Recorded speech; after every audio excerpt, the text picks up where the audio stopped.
கர்த்தருடைய நாமம் மகிமைப்படுவதாக. யோசுவா சொல்கிறார், நானும் என் வீட்டாரும் என்றால் கர்த்தரை சேவிப்போம் என்று.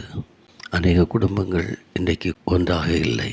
அதற்கு காரணம் பிசாசு, தலைமுறை சாபங்கள், மந்திரவாதங்கள். உங்கள் குடும்பங்களுக்கு விரோதமாக கிரியை செய்து இன்றைக்கு நீங்கள் பிரிக்கப்பட்டு கைவிடப்பட்டவர்களாக ஒருவேளை தேம்பிக் கொண்டிருக்கலாம். என்னுடைய குடும்பம் மறுபடியும் ஒன்றாக சேருமா? எனக்கு வயதாகி கொண்டிருக்கிறது, கடன் பிரச்சனை அழுத்தி கொண்டிருக்கிறது, என்னுடைய பலன் குன்றி போய் கொண்டிருக்கிறது, எனக்கு என்னுடைய கண்கள், என்னுடைய தலைமுறைகள் தலை நிமிர்ந்து வாழ்வதை பார்க்க முடியுமா என்று புலம்பிக் கொண்டு ஏங்கிக் கொண்டு கண்ணீரோடு தனிமையிலே வாடிக்கொண்டிருக்கலாம். உங்களுடைய தேவன் நல்ல தேவன். அவர் உங்களை விசாரிக்கிறார். இன்றைக்கு கர்த்தர் சொல்கிறார், யோசுவாவுடைய குடும்பத்தை கட்டின தேவன் உங்களுடைய குடும்பத்தையும் உருகுலைந்து போயிருக்கலாம், சிதைக்கப்பட்டு சின்னாபின்னமாகி கொண்டிருக்கலாம். இனிமேல் எழுந்தேறுமா அப்படி என்று நினைத்து கொண்டிருக்கலாம். கர்த்தருடைய வார்த்தை சொல்கிறது, உன் சுக வாழ்வு சீக்கிரத்தில் துளிர்க்கும் என்று.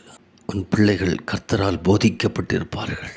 நீடித்த நாட்களால் உங்களை திருப்தியாக்கி ரட்சிப்பை அவர் உங்களுக்கு காண்பிப்பார். ஏனென்றால் கல்வாரி சிலுவையிலே உங்களுடைய குடும்பங்கள் சிதைக்கப்பட்டு போகக்கூடாது என்பதற்காக கல்வாரி சிலுவையிலே அவர் சிதைக்கப்பட்டார்.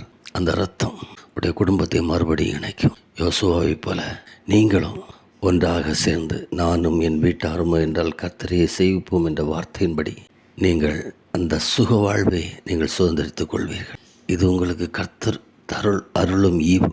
ஆகவே நல்வாழ்வுக்காக கர்த்தரை ஸ்தோத்திரியுங்கள். கவலைகளை எல்லாம் அவர் மீது வைத்து விட்டு ஒரு நல்ல பிக்சரை மனதில் வைத்து ஜெபியுங்கள். எல்லாரும் ஒன்றாக இருப்பது போல நீடிய ஆயுளோடு தலைமுறைகள் தலை நிமிர்ந்து வாழுவது போல காணுங்கள். நிச்சயமாக உங்களுடைய குடும்பங்கள் கட்டப்படும். எகிப்திலிருந்து எப்படி வெள்ளியும் பொன்னுமோடு திரும்ப செய்தாரோ அதே போல் எங்கிருந்தாலும் உங்கள் பிள்ளைகள், உங்கள் பேரண்ட்ஸ் உங்களை தேடி வருவார்கள். மறுபடியும் நீங்கள் கட்டப்படுவீர்கள். கர்த்தர் உங்களை ஆசீர்வதிப்பாராக. ஆமென், ஆமென்.